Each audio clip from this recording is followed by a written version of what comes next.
Hi, and welcome back to another episode of Architecturally Speaking. I'm your host, Ryan Schwartz, and this podcast is brought to you by the Ontario Association of Architects.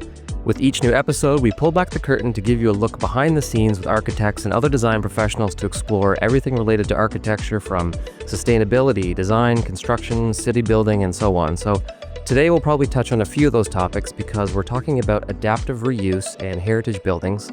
Now, what are those? Well, we'll find out shortly because we're chatting with Dee Dee Taylor Eustace, who is an architect and interior designer. She has a practice in Toronto called Taylor Hanna Architect.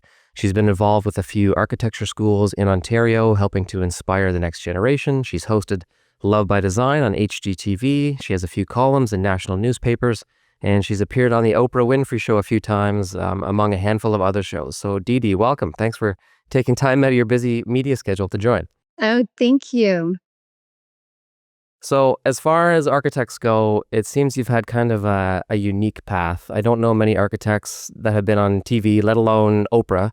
So maybe that's a good place to start. Kind of walk us through a little bit of your progression as an architect and your career a little bit. I'm kind of curious to hear about that.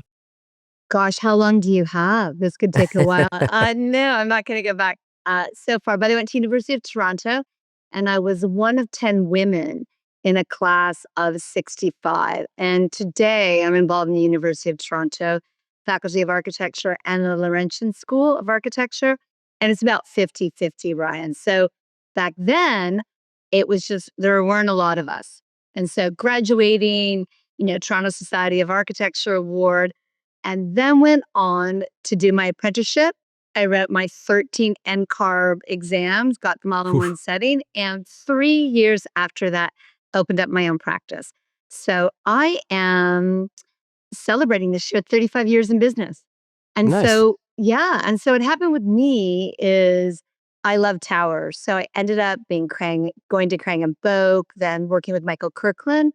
Remember, he and Ed Jones as the city hall, so kind of institutional. And then as a woman, I kept just doing residential. So after working with Gordon Ridgely, I opened my own practice.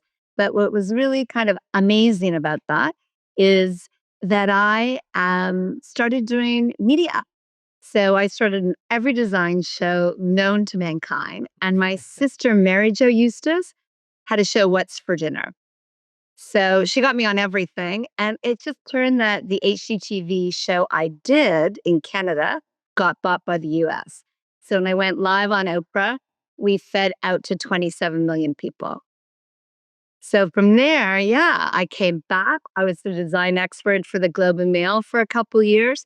I wrote constructive criticism for the National Post, got a couple of books, and I've written a lot of columns. So a very unusual architecture career, but I've always combined it. Yeah, that's super interesting. And 27 million, that's intimidating. I don't think we'll have that many listening today, but I'm hoping for we're it. working on it. We're working on it.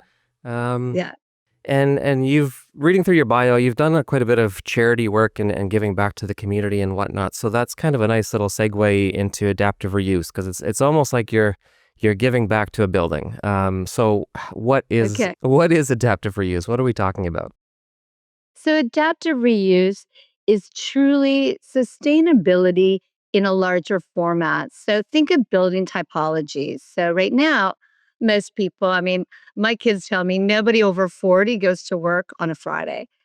Where are they? They're at home. So how do you repurpose that? So a lot of the office buildings today, they're looking at versus taking them down. They're looking at really repurposing adaptive reuse for residential. Now, you could say that's easy peasy. There's the actual construction piece is there, but then it needs to be adapted to the new typology. So it's kind of taking an old building and recycling it, right? It's not that simple. There's a lot more to it, but you're taking something and kind of repurposing it. Yeah, think of it like a really good facelift. What you're trying to do is, all right, we have this building. So think of like the structure of a building. 50% of it is there, the concrete, the walls, the windows, the elevator. So we've already got that. So why take it down, Ryan, and start again? So adaptive reuse. I took an old fraternity house from 1906 and turned it into a condominium.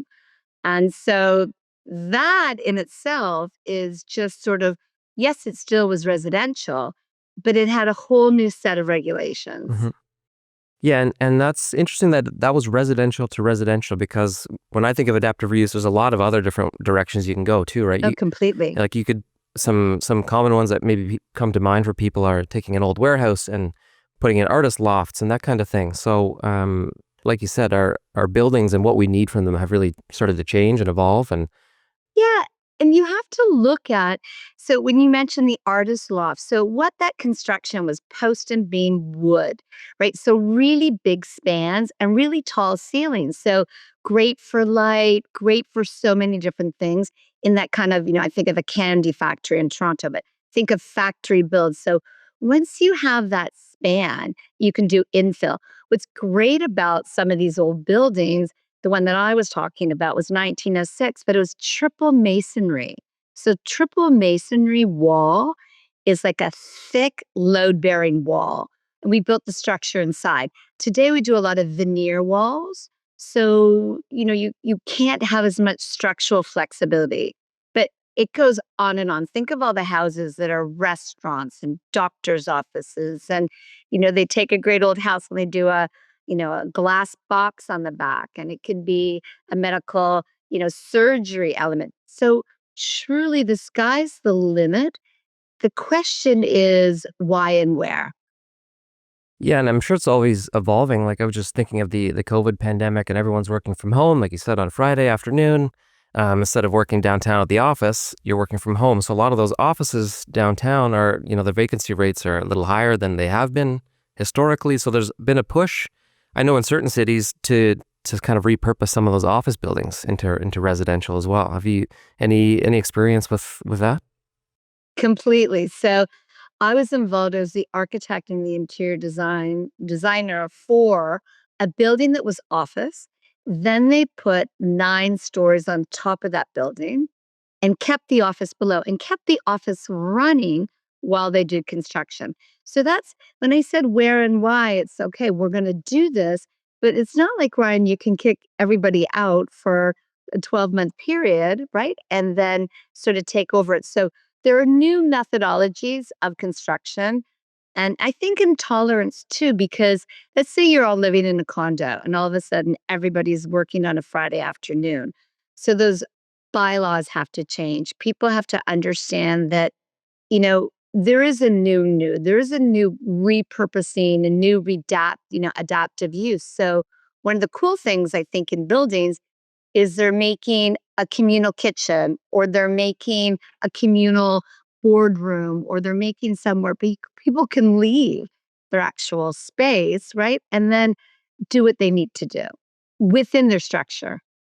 And there's some cool examples too of repurposing, not just buildings necessarily, but just structures. I was thinking that in New York they have some interesting projects. Like the High Line is a really good example. If people aren't familiar, it's an old, basically train track, an elevated train track, and it's been repurposed into a park.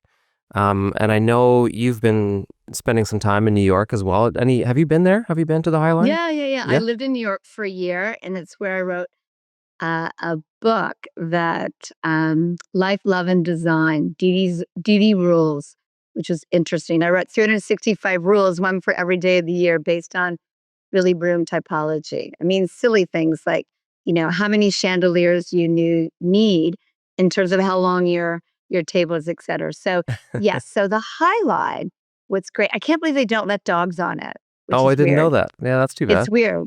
Yeah. But it's a raised park. And it worked so well there because, really the streetscape sometimes down in New York is busy, it's traffic loaded. And so you raise it up and think of, the building back in the day, they called it the Piano Nobile, right? The first floor is kind of where all the garbage and the entrances were. And then you raised up and it was nicer one floor above. So if you could only think that we could do that, in Toronto with our Gardner, Expressway and what's going on down there, which is there's some really interesting interventions, the parks, et cetera, on the waterfront. I think I did hear some talk about that, about doing a similar thing with the gardener, and I think it's lost some steam, but that would have been a really exciting project. It's too bad, but um, But I think your point is that, it's not just buildings that we can readapt. What are parks? Like when Olmsted Design really in New York City, Central Park, the reason being is that the towers could all get light and air and you could venture through, et cetera. So as we get more congested, one of the things that in the condo development that I did, we put terraces out, we put roof gardens, everybody has green space. The doors open. There's some new condos that don't even have terraces. So, living in the sky is great, but we also need to rethink how do we get the green and nature back into our living spaces. yeah, I think that's important, especially in our congested downtowns and those areas in particular. Um, so we talked about a couple examples. Now, why? You also mentioned the why. So why is this important? Why should we be doing adaptive reuse? Yeah, well, one of the things I really think, especially in Canada, is that we really have a residential downtown. If you look in Montreal, if you look in Vancouver, you look in Toronto, if you don't, Ryan, have a residential downtown, it becomes a ghost town after work and also becomes a ghetto and crime.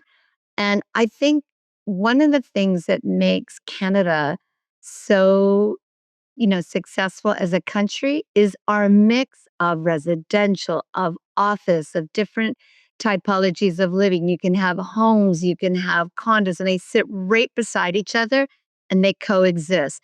So downtown is very important to keep active after business hours. Yeah, and I'm also thinking of some other ideas to bring in too. Like you mentioned, the shell of the building's already there, so that's going to save you some time, some money, because you're not having to reconstruct 20 stories of concrete or whatever it may be. You're saving materials and things as well. You don't have to knock it down and throw it in the dump and start again. And there's also the idea of heritage conservation, and that's something I'd like to touch on too. And I'd like your opinion on this, because when or what constitutes worth a building worth saving? When is a building sort of a heritage building in your mind? I know that's kind of ambiguous, and it's not an easy question to answer, but what's worth saving? Yeah, it's interesting because just because it was built in 906, 1906 doesn't make it fantastic. But then you look at what was going on then. There was sort of Edwardian architecture.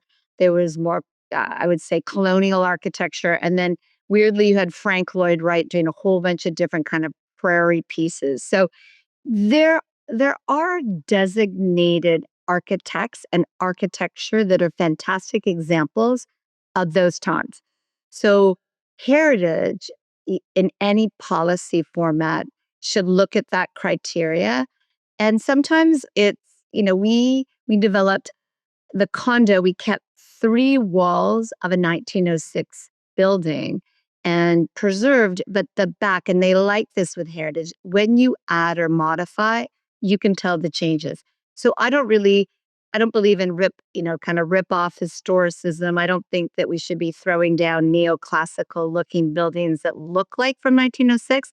I think we should learn from the structure, from the scale, from the axes, and then adapt to today's materiality. So, I think it's that kind of mock historicism is not cool, Yeah, but innovative restoration and adding to that in a very thoughtful way can be amazing. yeah, and there's sort of a difference between, like you said, like preserving it versus kind of replicating it, and maybe that's the difference between kind of conservation and preservation. Like if you can keep something exactly as it is without changing it, or you can kind of give it, like you said, a little facelift and kind of bring it into today's age, you know, one step at a time without going too crazy. And it's a fine balance. I don't, how do you balance that? Yeah, I think if you look at, Picasso's known for painting cubism, but truly his early works were, you know, still lives and anatomy, and he was so talented. So you must know the rules to break them. You must understand the history of what you're adding to or modifying.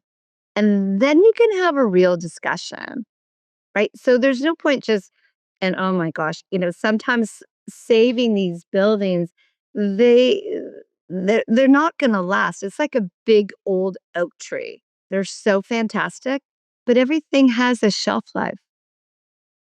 Yeah, and you're right. It is tricky, and the challenges that come along with some of these projects. Like I've seen a few where the amount of work involved just to save a few exterior walls and the cost and the time to do that it's incredible. So It's insane. what are some of the challenges that you run into with these projects?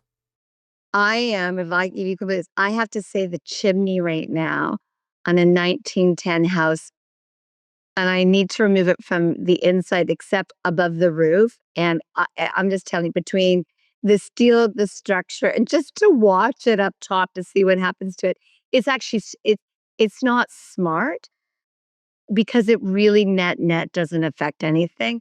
But that is a discussion, and that's a guideline policy issue with, in this case, I won't mention the city because I still want to kind of do it. So, I mean, there's things that make sense and there's things that don't make sense. And I think in order to have a reasonable discussion, that's what's super important.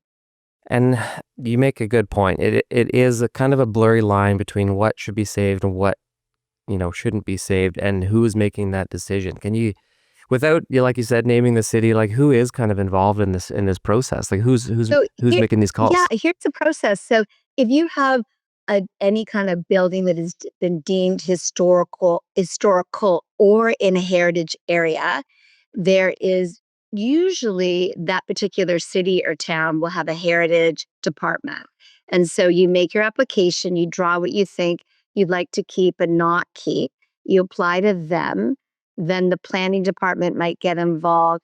The urban design committees might get involved. And then on the client side, we can hire a heritage consultant and say, look, this is what they would do. This is actually deemed heritage in a good way. And this is just, utter pogwog. I don't even know if that's the word. But so there definitely, there's the city, and it's not always the city against, the person with the heritage house. Sometimes the person with the heritage house wants to do the right thing. I had a heritage department that every time we added something had to look extremely modern. And I even thought they were too extreme. So it really depends on who you get. And you mentioned the client, and I think that's an important part to all this too. If you have an older historic building and you want to repurpose it or add to it, it makes sense that you're going to need some client buy-in.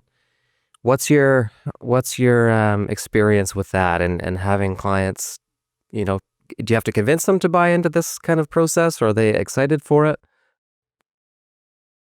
Well, there's a lot of different clients. So there are, right now I'm working on a particular project where the client is very much into restoring because the previous person sort of, I'm going to say decimated, but they didn't like they stuccoed over limestone sills and they didn't, they did like, I believe, a plastic roof. I mean, things that you really shouldn't do.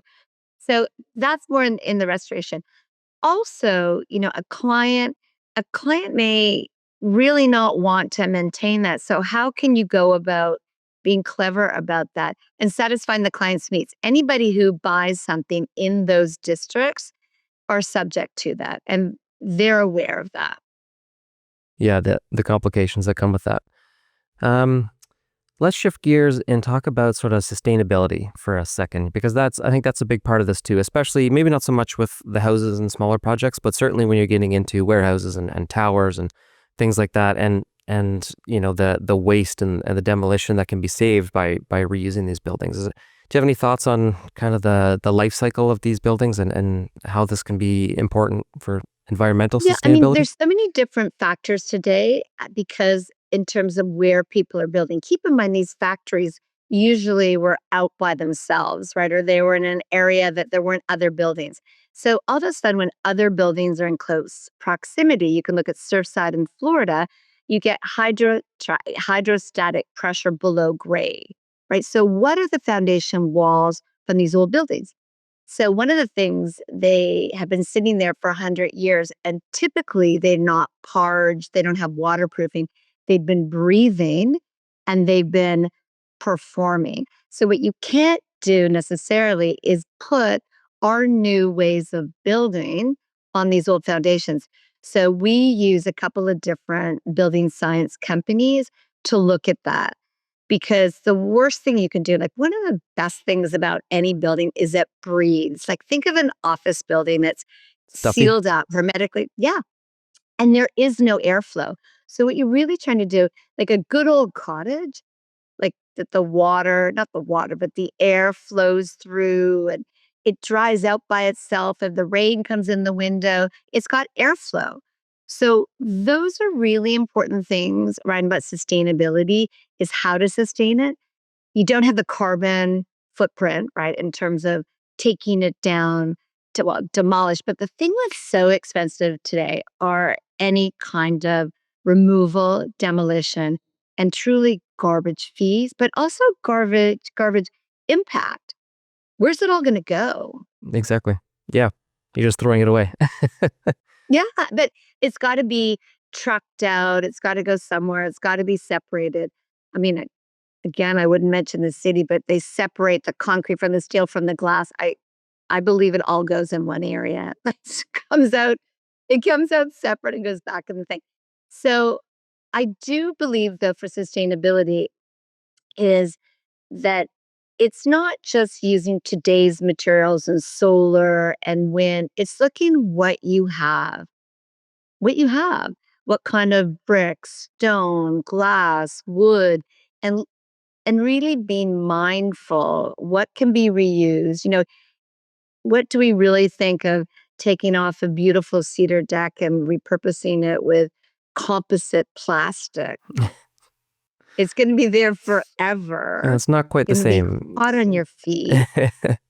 It's there's many different decisions that come with it.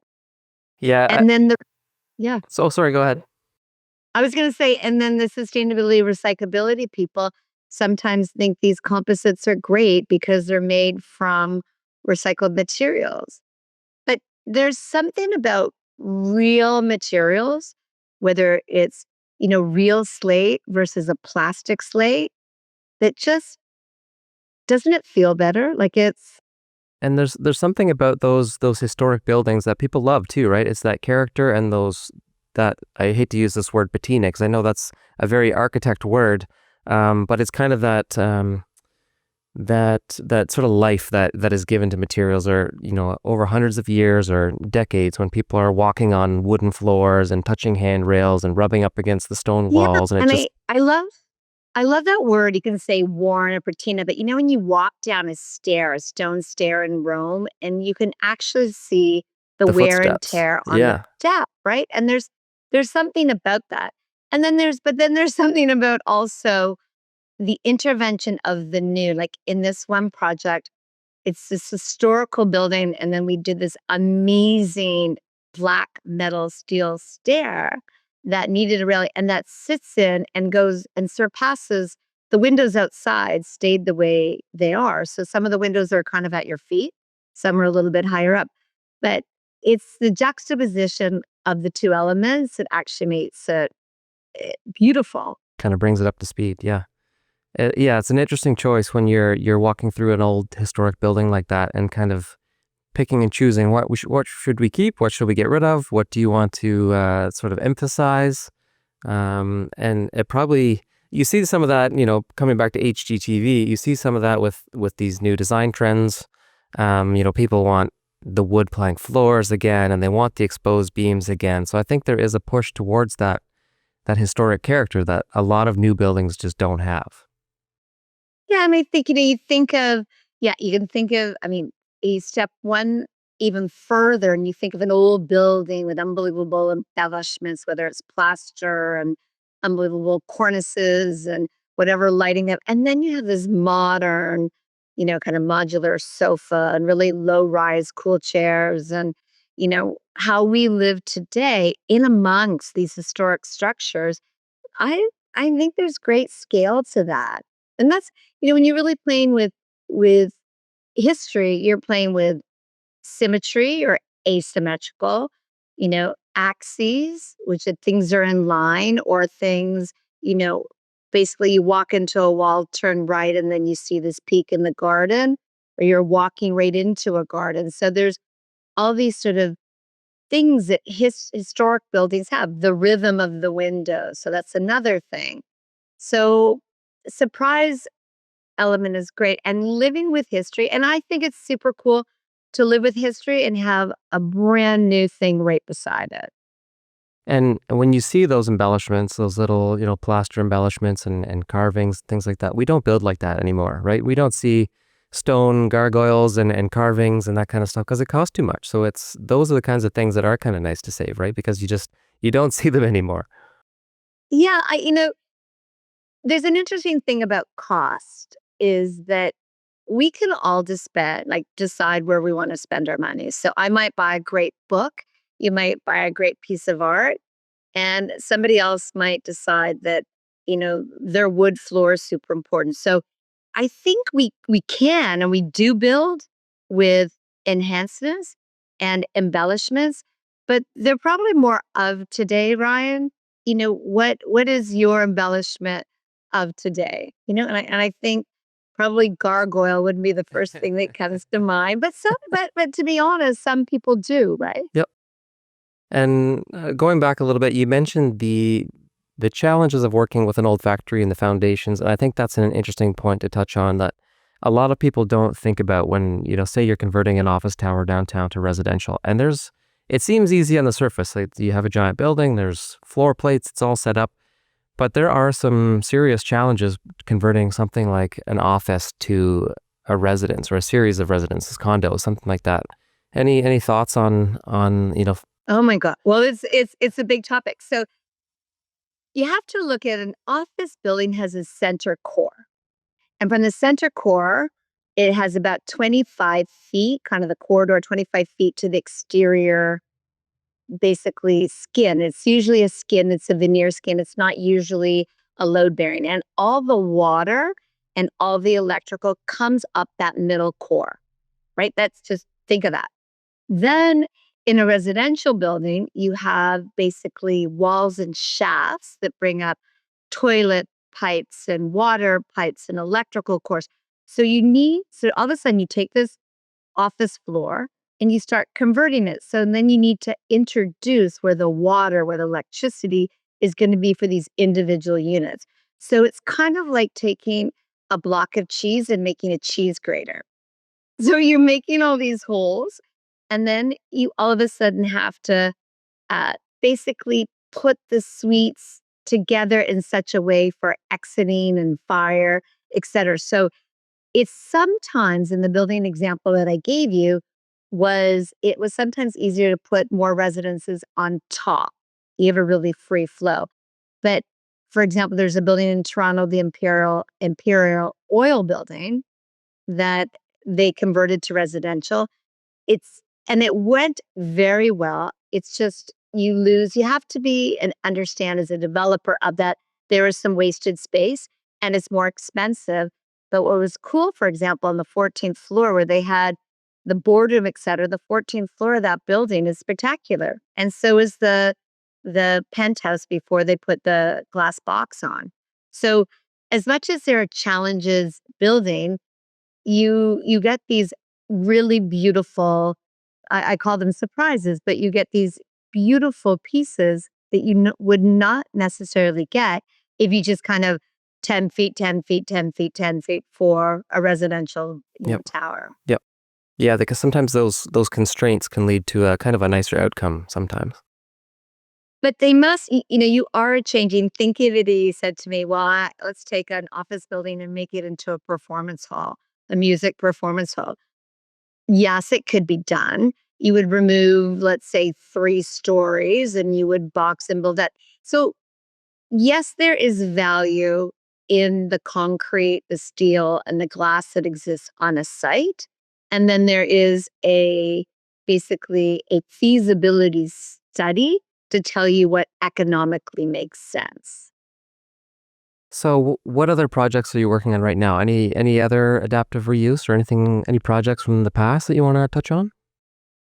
Well, in the adaptive reuse, one of the things that I'm working a bit um, globally is that I just finished a home on the ocean in Nassau that was from the 1950s. And that was very interesting to build in a hurricane environment with salt and everything. So that's interesting because um, we repurposed this building where the garages became bedrooms. And again, I think you think back in 1950, how we lived in comparison to 2025, the the typology of a home has changed, right? So that's been sort of interesting.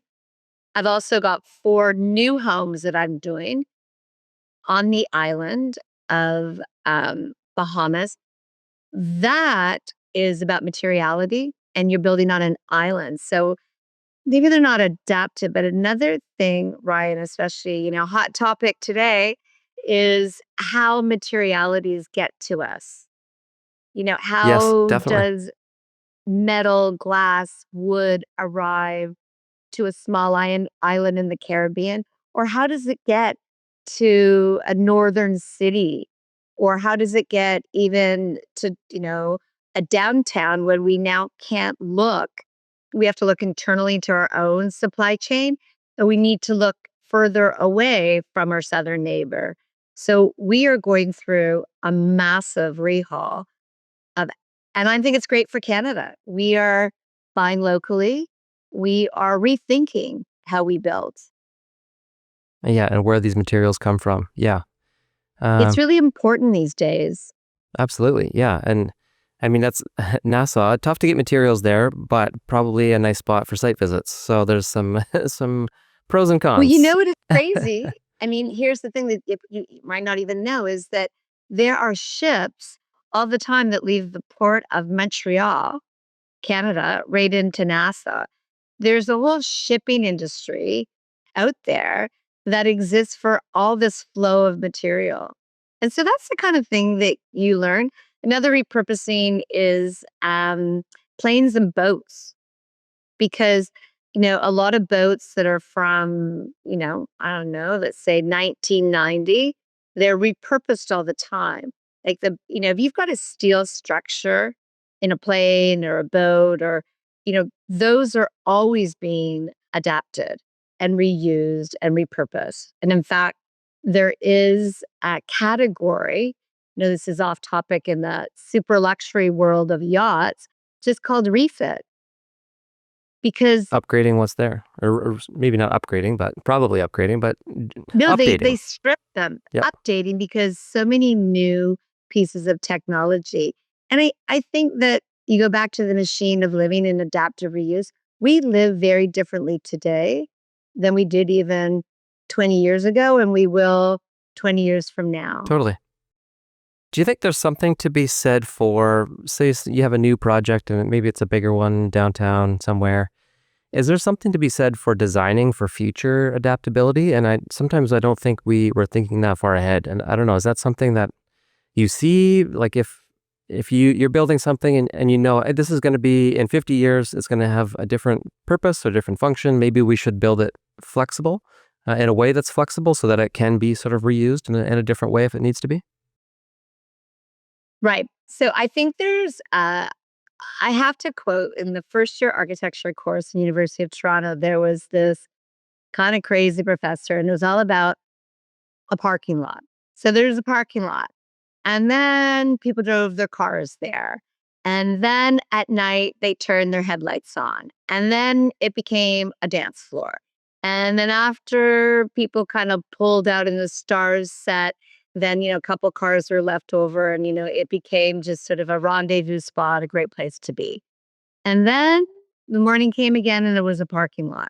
So truly, a long span, you go back to your factory building or you go back to a shed building, a long span building can have multiple uses inside.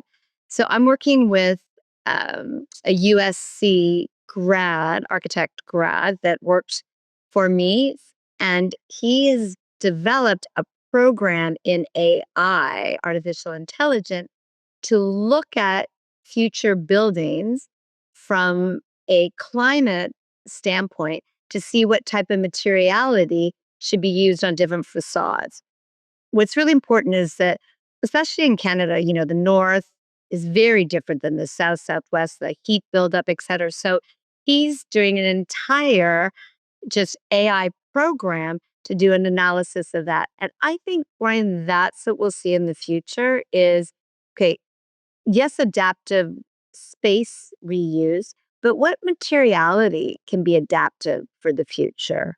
Yeah. Yeah, I think you're right. I think there's going to be some big impacts from technology, with even something like BIM. I'm imagining if you have a new building that was built completely with BIM, which is building information modeling, for those who don't know, and it's essentially a computer model that has all the pipes, all the structure, kind of everything laid out in digital space, so you know exactly where it is. And I can imagine reusing something like that, or planning to reuse something like that, is going to be so much easier because you sort of know where everything is already. You don't have to rip the plaster off the walls and be surprised by what's behind.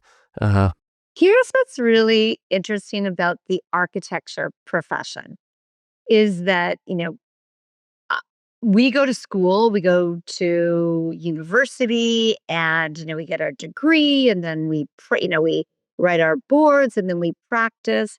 And I have worked in set design where I've gone and had basically a department below that built the sets. I must admit, mm, uh, yeah, I probably haven't used a hammer and a nail except to hang up pictures, right? So then these plans go to someone who may have a college education, may not. The carpenter may be an apprenticeship program. They may have a great knowledge of the language or not. And that goes down to the plumbing, et cetera. So, yes, those all good plans start with great intentions. The problem is there's human error and there's interpretation and there's experience. So even in the AI, you might have a plumbing hot water that is right near a vent and that seems okay by computer, but the person that's been working on site for 30, 40 years goes, that's not going to work. So unless all this is built by robots, I truly think yeah, I think that our knowledge and our aesthetic, like I could walk in and I can tell you something's an eighth of an inch off. I mean, it's just something that I look at and I know when it feels right. And I know when but that comes from 35 years of doing yep, this. lots of practice. Yep, and I see Yeah, way like a lot. Yeah. and I see that quite a bit too, where it's easy to draw something on paper, but maybe the pipe was drawn a few inches too small or something, and you get to site, it's like, well, that doesn't fit, and you have to adapt. So we do have to account for that wiggle room, I think. So, um, And it's a team. So, I think that trades and the knowledge of people just make it better. So surround yourself by expertise, ask questions. A lot of these skilled labor people, I think we need more. And in yeah, fact, I encourage definitely. women, our construction industry, you can start off as an apprentice at like 75,000. You can then, by 2 years, you're making 150,000. You work from 7 to 3. You get your weekends off. There's great benefits and holidays. I wish more women would become electricians or carpenters. Physicality, it's really not as physical. Some pieces are for sure, but we need more women in the construction industry.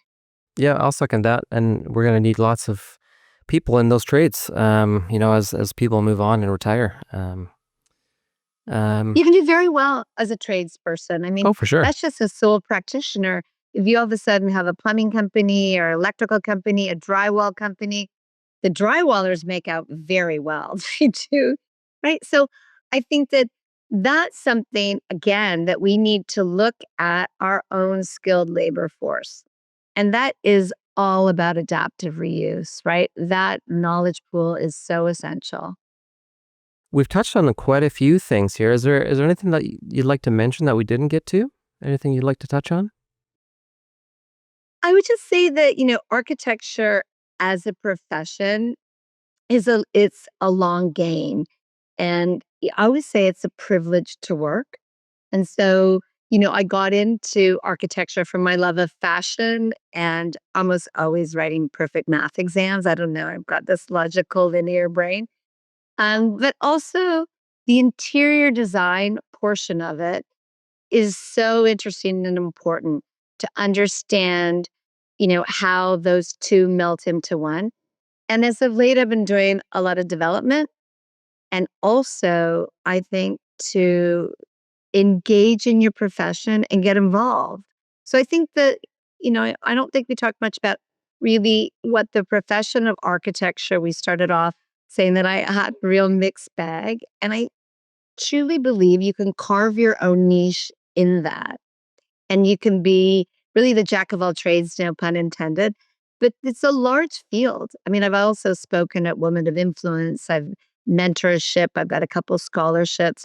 My favorite one is at Westview Collegiate, where hairdressing is a course. And I have now 3 graduates nobody in their family's ever gone to post-secondary education. And that's huge, right? That changes a family dynamic. Yeah, I think that's a great message. Yeah, it's nice to see you inspiring. Like you mentioned, you're working with a few universities and inspiring that next generation and showing them there's some non-traditional paths if they want to go down that route. So that's kind of nice. And if people want to get in touch with you or sort of see what you're up to, what's the best place to find you online? I think the best is, the whole Instagram game is, I'm at tharchitect.com. It shows a lot of the really, I would say a lot of the projects that we've been involved in.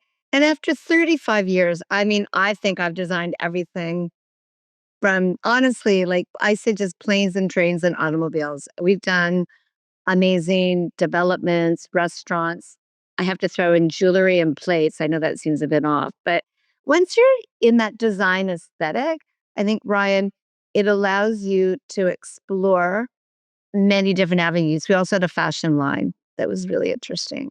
Well, you sound busy, so I appreciate you taking the time from all your obligations and shows and all your design projects. So, again, I appreciate your time. That was a great conversation. We'll wrap up this episode. As always, Architecturally Speaking is available wherever you get your podcasts and also on the OAA's YouTube channel. So be sure to check that out for the video version of today's chat. Please leave us a quick review, share with your friends. If you've enjoyed this conversation, that'll help us provide more episodes in the future. And of course, you should check out the OAA's website for lots of additional information. Maybe you're looking for an architect, or maybe you're interested in the profession itself, or maybe just curious to see what's going on in your area. You can check them out at oaa.on.ca.